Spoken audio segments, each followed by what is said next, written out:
You're late again. Claire didn't even lift her eyes from her laptop. The words landed harder than I expected because I had spent 2 hours cooking her favorite pasta. By the time I reached our apartment, the food had already gone cold in the containers beside me. I know. The client kept changing everything. A quiet hum escaped her lips. Not agreement. Not forgiveness. Just enough to tell me she had heard me. That had become our relationship. Not fights. Not love. Just small sounds where real conversations used to be. A year ago, I believed love meant staying through every storm. If one person grew tired, the other carried more. If one person became distant, the other waited. If life became difficult, you held tighter instead of letting go. That belief kept me standing long after my heart started begging me to leave. Claire wasn't always this cold. I still remembered rainy afternoons when we shared one umbrella because we couldn't afford another. I remember cheap coffee that somehow tasted expensive because she laughed between every sip. She used to reach for my hand without thinking. Now she barely noticed when I walked into the room. I placed the food on the kitchen counter. The pasta's probably cold. It doesn't matter. No smile. No thank you. Her fingers kept dancing across the keyboard. The apartment felt strangely quiet except for the clicking keys and the ticking clock above the television. My phone buzzed. 3 unread messages. Daniel, stop making excuses for her. Another one. You're disappearing, Ethan. The last one stayed on the screen. Call me when you're ready to admit this isn't love anymore. I locked the phone without answering. He didn't understand. Or maybe he understood better than I wanted to admit. Claire rubbed her forehead. My presentation has to be finished tonight. I can help. She hesitated. Fine. Just organize the images while I answer this call. She picked up her phone and walked onto the balcony. The glass door closed behind her. For a moment, I smiled. Helping her always made me feel useful. I opened the presentation. Most of the files were scattered across different folders. As I searched for one missing photo, a message notification slid across the screen. Lucas Redhart, wish you stayed longer tonight. My hand froze. Another message appeared. He still doesn't know, does he? My stomach twisted. The screen stayed bright. More messages waited underneath. I knew I should look away. I didn't. My finger touched the conversation. Photos. Late-night hotel reservations. Inside jokes I had never heard. A picture of Claire wearing the necklace I bought for our anniversary. Lucas had written only 4 words. Looks better on you. The room suddenly felt too small. Each message erased another excuse I had built for her. Busy with work. Too tired. Too stressed. Every lie I had told myself shattered one by one. The balcony door slid open. Claire stepped inside. She stopped the moment she saw the screen. Neither of us moved. Neither of us spoke. The air between us became painfully heavy. Finally, what are you doing? Her voice wasn't frightened. It wasn't guilty. It sounded irritated. I found the messages. She crossed the room quickly and closed the laptop. You had no right. I stared at her. No right. You invaded my privacy. My mouth opened, but no words came. Privacy. That was the first thing she chose to defend. Not us. Not our future. Not the affair. Just her privacy. I wasn't searching for this. It doesn't matter how you found it. She folded her arms. You crossed the line. The disbelief inside me almost made me laugh. So, Lucas, she interrupted before I finished. If you trusted me, none of this would have happened. The sentence hit harder than every message I had just read. What? You've been insecure for months. I've been worried. Exactly. She shook her head with quiet frustration. You kept questioning everything. I asked why you stopped coming home. You kept making me feel trapped. I wanted time with you. You pushed me away. Every answer somehow became my fault.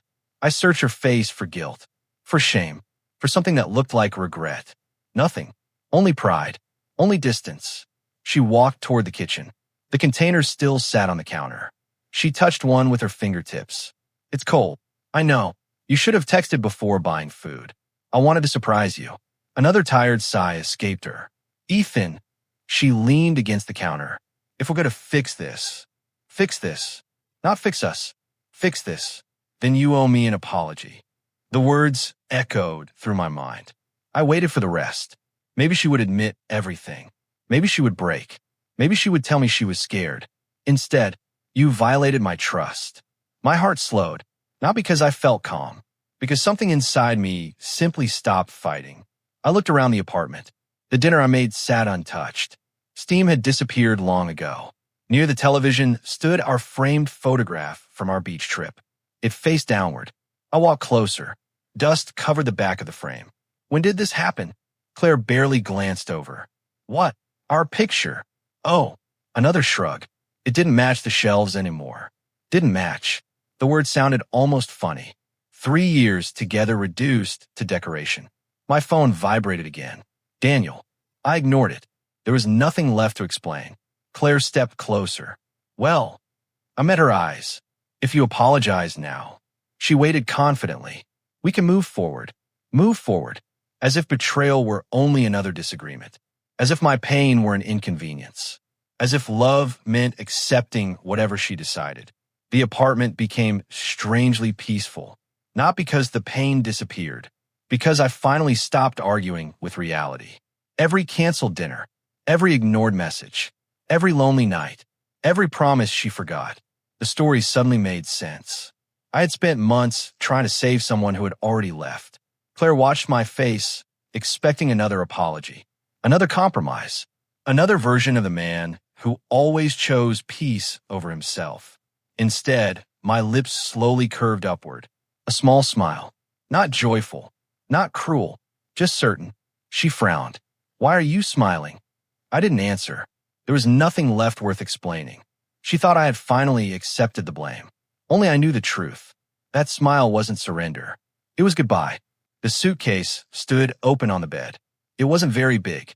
3 years of love had somehow become small enough to fit between folded shirts, a few books, and the watch my father gave me before he passed away.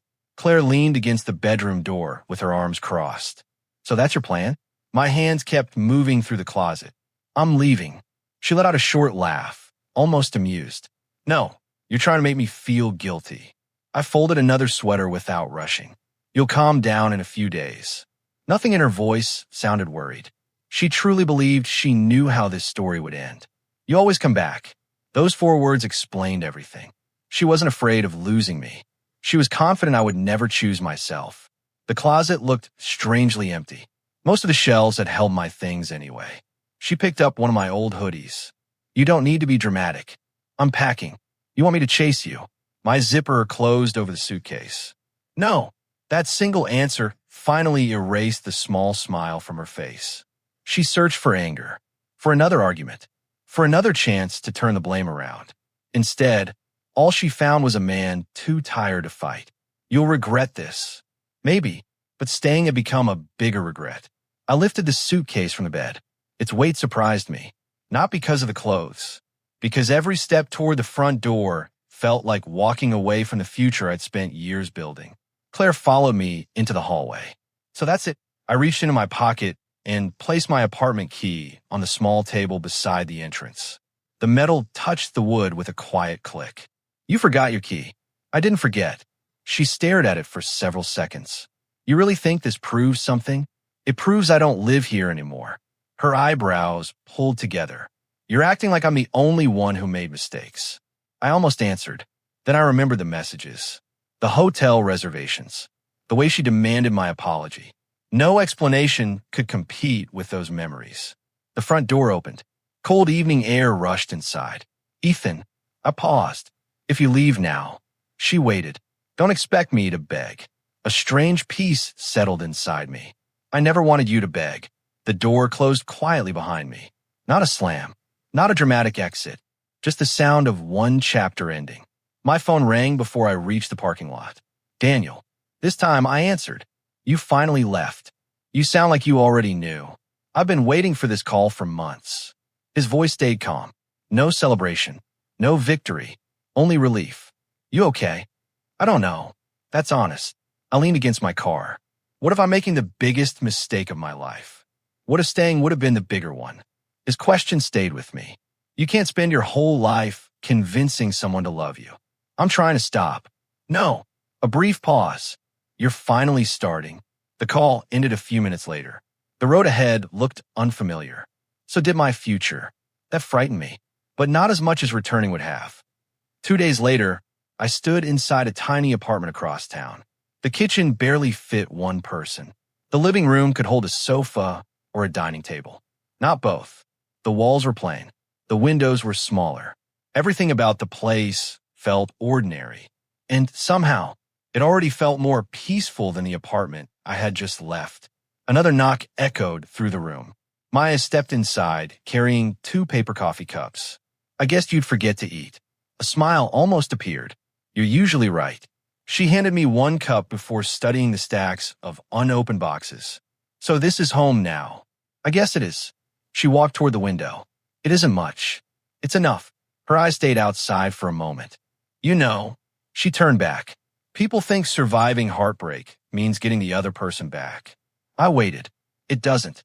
The warm coffee rested between my hands. "Then what is it?" "It's waking up one morning without wondering whether you're enough." Those words reached somewhere deep inside me. "I don't know if I'll ever get there." "You don't have to get there today." She smiled gently. "Just don't walk backward." The room became quiet again. Not awkward. Comfortable. The kind of silence I hadn't experienced in a long time. Later that night, my phone lit up. "Claire." 1 missed call. Then another.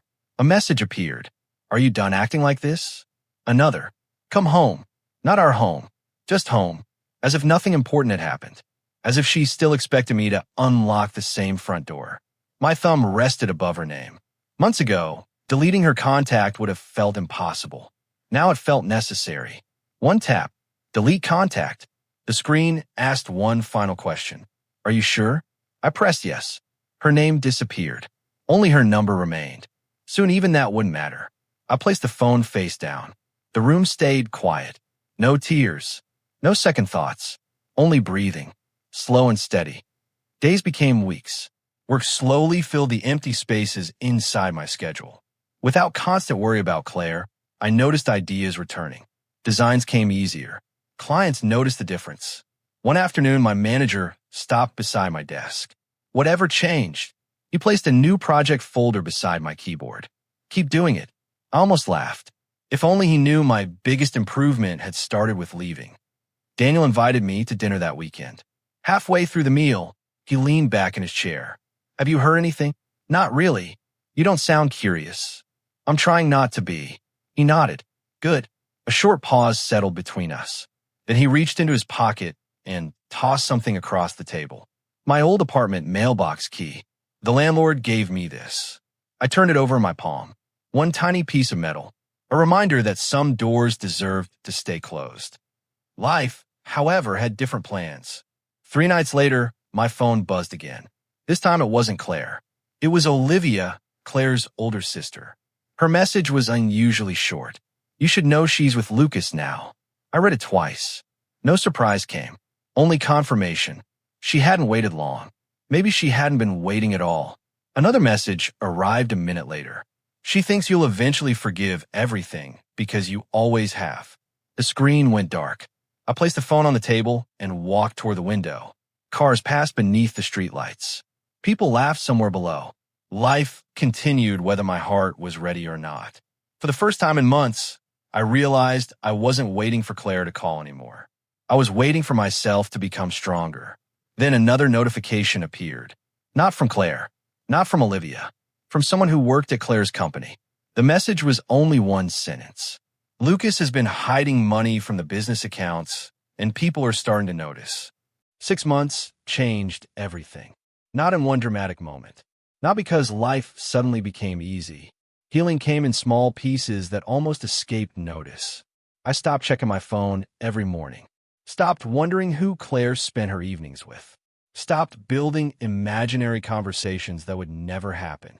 Instead, my days became full. Work arrived before sunrise. Ideas stayed with me long after everyone else left the office. The energy I had once spent chasing love found somewhere better to go. One afternoon, my manager dropped a folder onto my desk. "You earned this." I opened it. Lead designer. A promotion. The raise wasn't life-changing. The trust behind it was. "You've become a different man." A quiet smile crossed my face. "No." I closed the folder gently. "I've become myself again." The word surprised even me. Months ago, I couldn't imagine saying them. Now they felt true. That evening, Maya invited me to celebrate. We found a small restaurant near the river where live music drifted through the open windows. She raised her glass. To new beginnings. I laughed. You're making it sound dramatic. It is dramatic. She leaned forward. You survived something that almost convinced you that you weren't enough. The waiter placed dinner between us. Neither of us reached for the food immediately. You know what makes me happiest? I shook my head. You don't talk about Claire every 10 minutes anymore. Her words stayed with me. She was right. Claire had stopped being the center of every conversation. More importantly, she had stopped being the center of my life. Across town, life wasn't moving in the same direction. I learned that from Olivia. She called one rainy afternoon. Do you have a minute? Of course. Her voice sounded tired. I thought you should know what's happening. I stayed quiet. Lucas disappeared. My fingers paused over the keyboard. What do you mean? The business deal failed. She let out a slow breath. When investors started asking questions, he blamed everything on Claire. The room around me seemed strangely still. He left. He emptied accounts, erased emails, and vanished. I remembered every confident smile Claire used to wear whenever Lucas's name came up. Every compliment, every excuse, every time she insisted he understood her dreams better than I did. Now he had disappeared the moment those dreams became expensive. Olivia continued. Everyone thinks Claire was involved. Was she? I don't know. A long pause followed. But I know she's facing it alone. The call ended quietly. I sat in front of my computer without touching a mouse. I had imagined revenge during those first painful weeks. Long speeches. Perfect moments where Claire realized everything she had lost. Real life looked different. It wasn't dramatic. It was lonely. Another month passed. News spread quickly. Claire's company suspended several projects. Old friends stopped appearing in her social media photos. Business partners suddenly became strangers. People who once praised her ambition now protected their own reputations instead. Success had introduced them. Failure separated them. Olivia visited my office one afternoon. She carried a small paper bag from my favorite bakery. I remembered.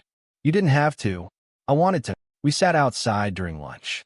She stared at the busy street for a while before speaking. I warned her. I waited. Months before everything happened.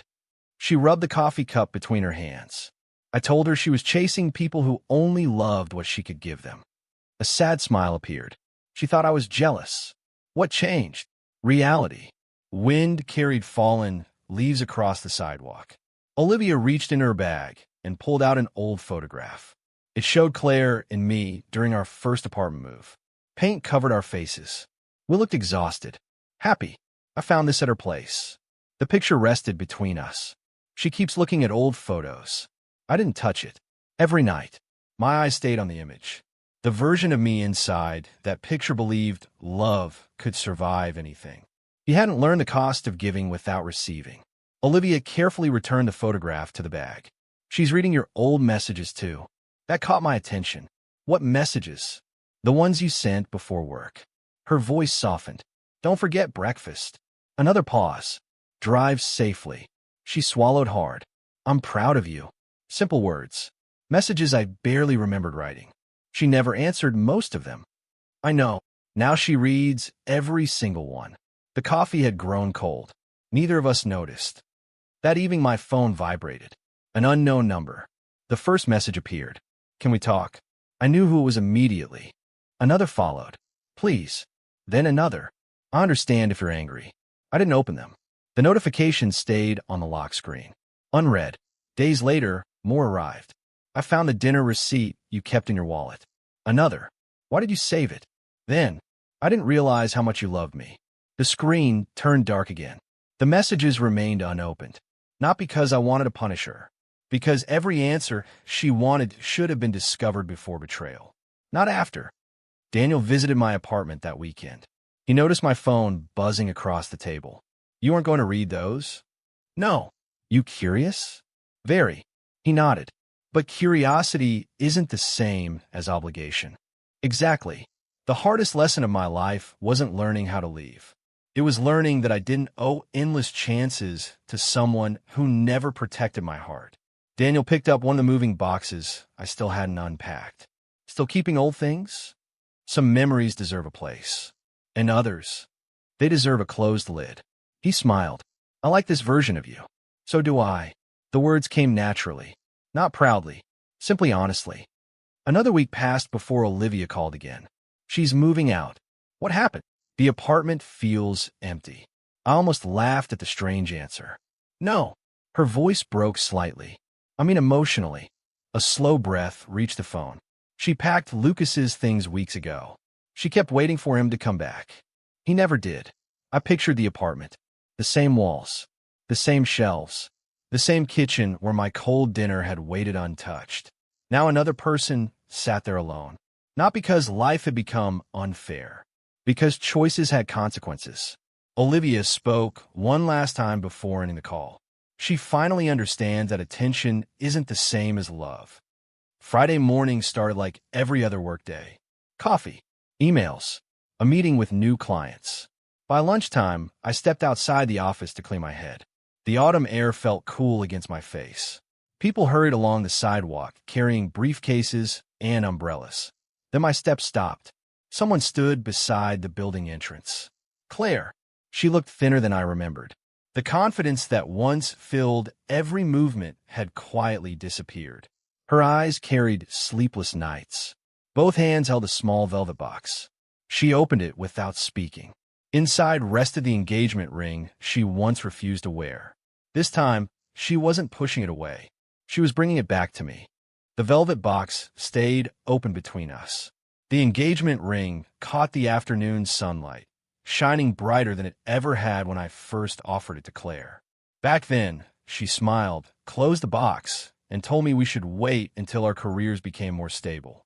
Now she held it with both hands, as if it had become the heaviest thing in the world. I should have worn it. Her voice barely rose above the noise of passing traffic. I studied the ring instead of her face. I remember that day. I do too. A weak smile appeared, then disappeared just as quickly. You look so happy. I was. The answer came easily. There was no reason to hide the truth anymore. She lowered her eyes. I don't deserve your kindness. No. The word was quiet. It wasn't cruel. It was simply honest. People walked around us, too busy with their own lives to notice ours falling apart. Claire closed the ring box. Can we go somewhere private? I glanced toward the office building behind me. My lunch break still had time left. There's a coffee shop across the street. She nodded. Neither of us walked side by side. A few steps always remained between us.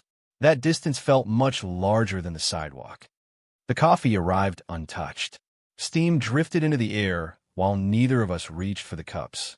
Claire rested both hands around hers, staring at the table. I've practiced this conversation 100 times, and none of those versions made me sound like the person I became. I waited, not because I wanted excuses, because I wanted the truth. She took a slow breath. It didn't begin as a physical affair. The words carried no pride anymore. I was exhausted. Another pause. Work became everything. I know. I stopped believing I was good enough. Her fingers tightened around the cup. Lucas always knew what to say. I stayed silent. He admired my ideas. He praised every project. He made me feel important. A painful laugh escaped her. I confused attention with love. The sentence hung between us. I should have walked away. You didn't. No. Her eyes filled with tears she refused to let fall. Then I became too ashamed. I remembered the night everything ended. The apology. She closed her eyes. I know. Why? Her shoulders sank. Because admitting the truth meant admitting I destroyed us. She looked at me carefully.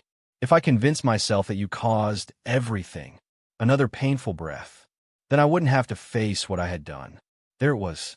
Not another excuse. A confession. I blamed you because I couldn't survive blaming myself. The words didn't erase the betrayal, but they finally sounded honest. A week later, everything became public. Olivia invited me to attend a legal meeting connected to Claire's failed business project. You should hear the whole story. I don't belong there. You do. Curiosity finally won. The conference room felt cold. Stacks of documents covered the long table. Lawyers quietly organized files while several former business partners waited near the windows. Claire looked exhausted. Dark circles rested beneath her eyes. Lucas wasn't there.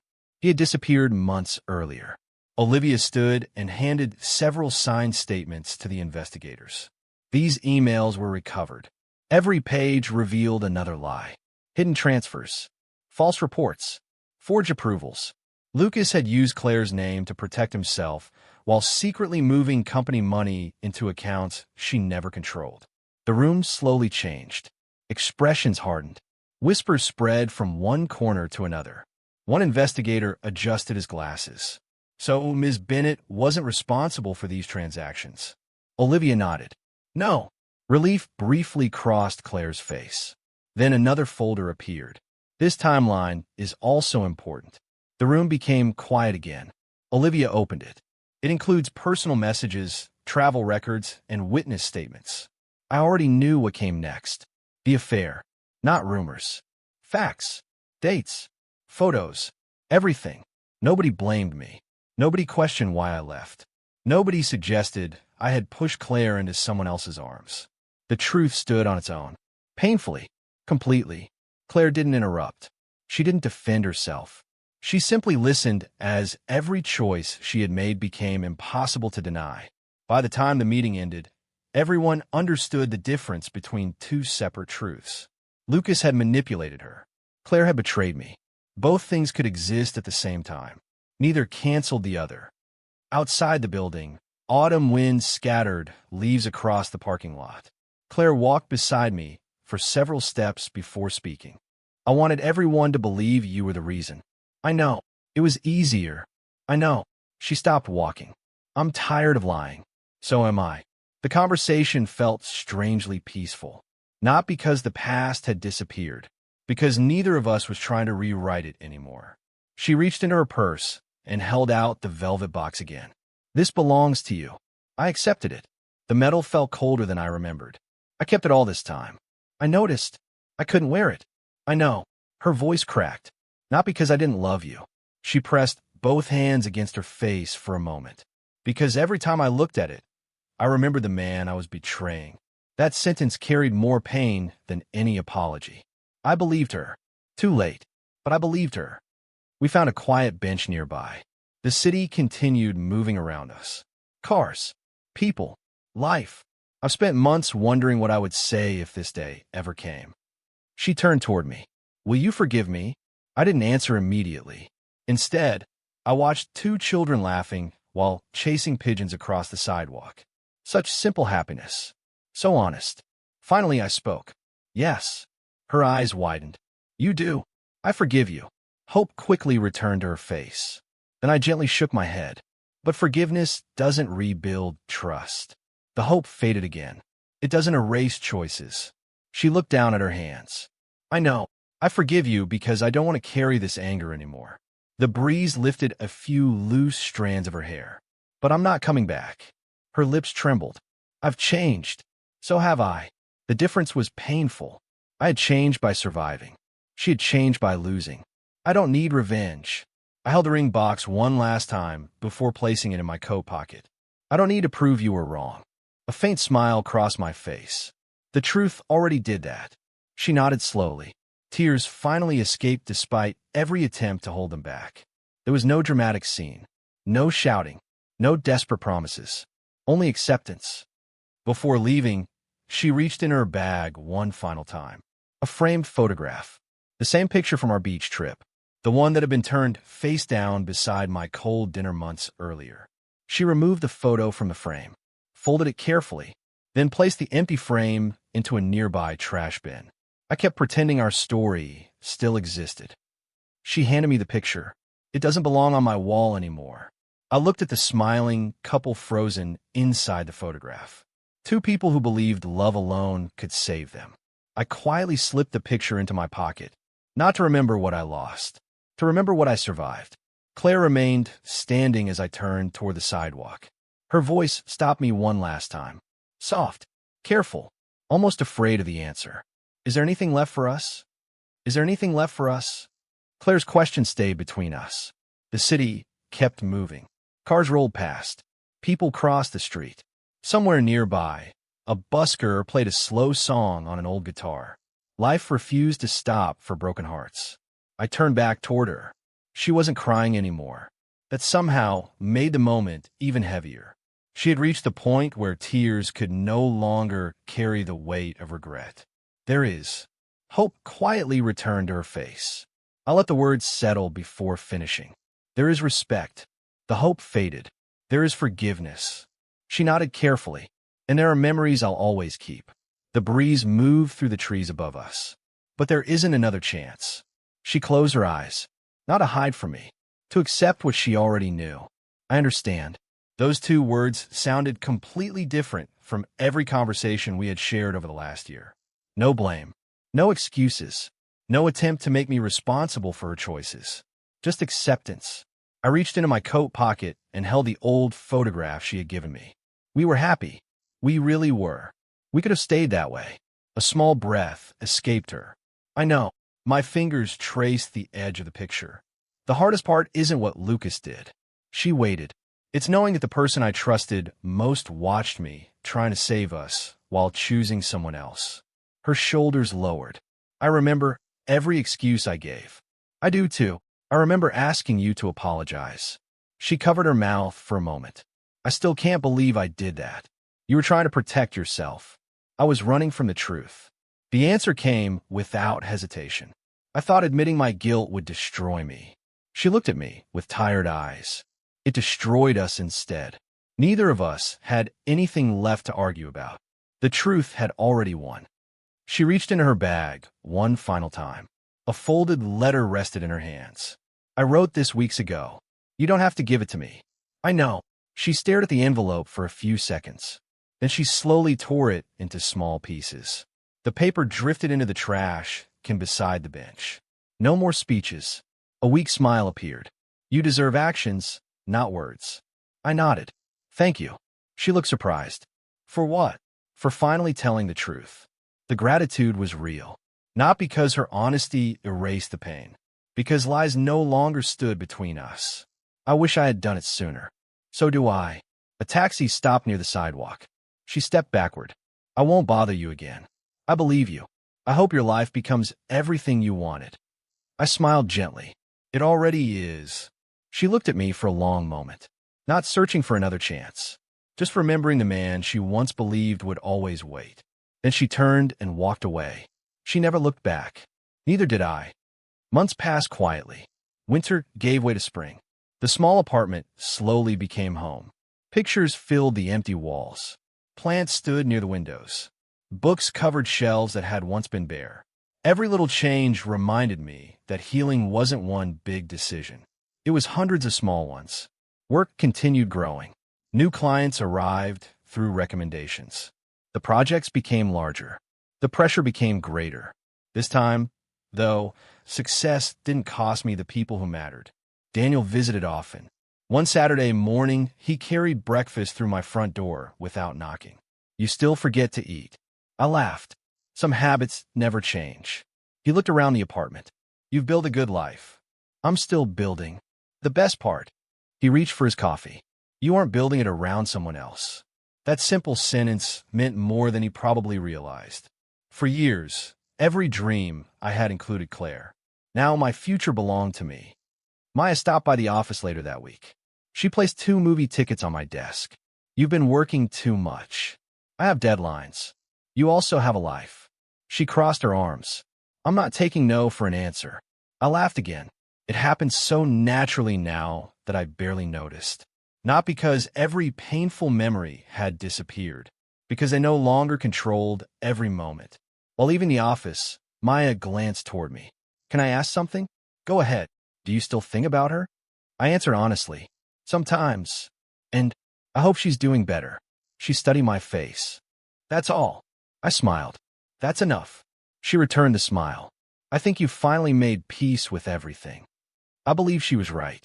A month later, Olivia invited me for coffee. She looked happier than the last time we met. Claire wanted me to tell you something. I stayed quiet. She isn't asking to see you. Okay. She only wanted you to know she's rebuilding her life. I nodded. She left the company. Good. She's volunteering now. Olivia smiled softly. She says helping people reminds her of the kind of person she wanted to become. That news didn't bring satisfaction. It brought relief. Not because I wanted her back, because I never wanted her life destroyed forever. People should face consequences. They should also have the chance to become better. Olivia reached across the table. You changed her. I shook my head. No. What do you mean? Her choices changed her. That evening I returned home earlier than usual. A cardboard storage box waited in the closet. Inside rested old concert tickets, birthday cards, movie stubs, little pieces of a life that no longer existed. At the bottom lay our final photograph. The same picture from the beach. The edges had become slightly worn. I smiled at the younger version of myself. He loved deeply. He trusted completely. He gave everything without counting the cost. I wasn't ashamed of him.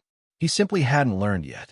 I placed the photograph inside the box, closed the lid, carried it to the top shelf of the closet. Not hidden, not displayed, just finished. Some memories deserve a quiet place instead of daily attention.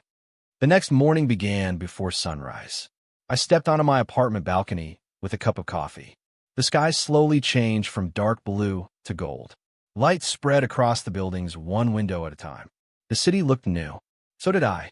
My phone rested in my pocket. No unread messages. No old conversations waiting for another answer. No weight pulling me toward the past. Only today. Only tomorrow. The wind carried fresh morning air across my face. Months earlier, I smiled because I knew my relationship was over. Now, my smile came from somewhere completely different. I finally understood something I had spent years trying to learn. Winning was never about making Claire suffer. Justice wasn't watching her lose everything. Revenge wasn't the answer I needed. The greatest victory was becoming someone who no longer begged to be chosen. Love should never require me to abandon myself. Trust should never demand that I ignore the truth. Forgiveness should never force me to return to the place where I was broken. I once believed the happiest ending meant holding on no matter how much it hurt. I was wrong. Sometimes the happiest ending is not finding someone new. It is finally refusing to lose myself for someone who never truly chose me.